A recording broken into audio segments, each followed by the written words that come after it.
Bonjour à tous, heureux de vous retrouver pour cette nouvelle chronique. Mais en attendant, d'abord une énigme. Et l'énigme du jour porte sur un personnage historique. Vous le savez désormais, c'est à vous de jouer en devinant cette énigme à travers plusieurs indices qui sont également à déchiffrer. D'abord donc un indice général pour trouver l'énigme. C'est sous un chêne que je rends la justice. Premier indice, je suis monté sur le trône très jeune, sous la régence d'une femme de caractère. Quel est le nom de ma mère qui assura le pouvoir durant mes premières années ? Deuxième indice, mon règne fut marqué par une profonde foi chrétienne. Quel grand bâtiment religieux ai-je fait construire au cœur de Paris ? Troisième indice, j'ai mené 2 expéditions lointaines au nom de ma foi. Quel nom donne-t-on à ces entreprises militaires et religieuses ? Et enfin, dernier indice, après ma mort, je fus honoré non seulement comme roi, mais aussi comme saint. Quel pape me canonisa en 1297 ? Réponse dans quelques minutes. En attendant, place à la chronique du jour qui est consacrée à l'histoire du logis de la Chaboterie.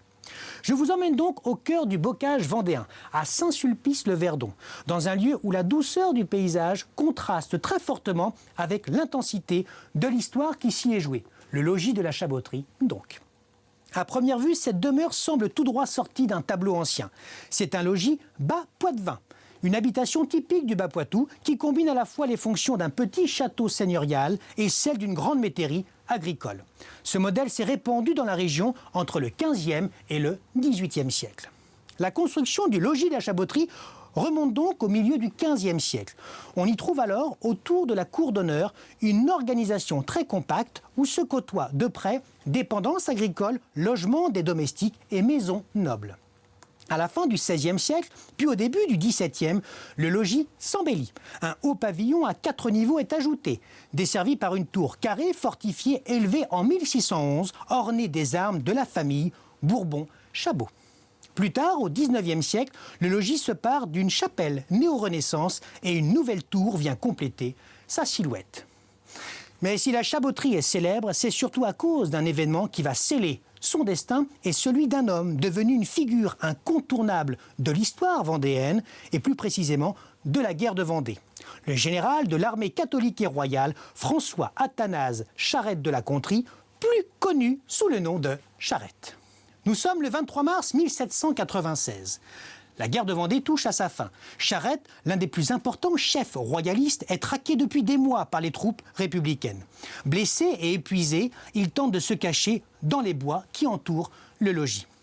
Le général républicain, Travaux, est déterminé à en finir. Ses hommes encerclent la zone. Charette, exténué, est rattrapé dans un chemin creux. Il est capturé. L'image de cet ancien lieutenant de vaisseau sous Louis XVI, que l'on surnommait le roi de la Vendée, tenu par des soldats républicains à traverser le temps.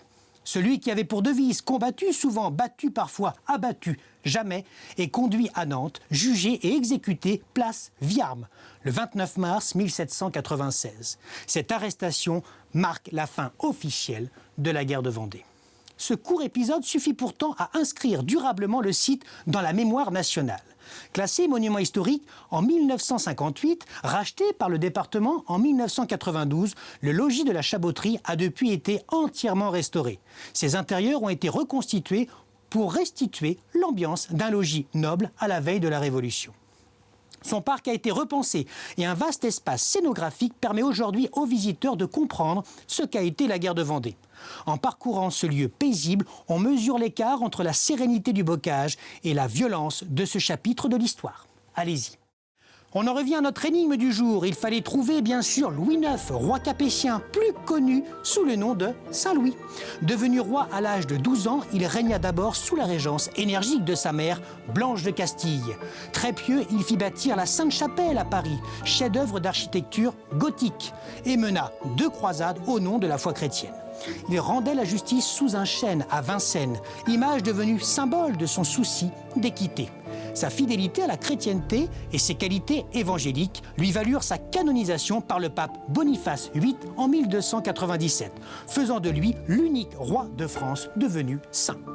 La prochaine chronique sera consacrée à François Rabelais. Et oui, le père de Gargantua entretient un lien insoupçonné avec la Vendée. Vous le saurez la semaine prochaine. Allez, bonne semaine à tous, mais d'ici là, n'oubliez pas, ah ben non, vous allez beaucoup me manquer.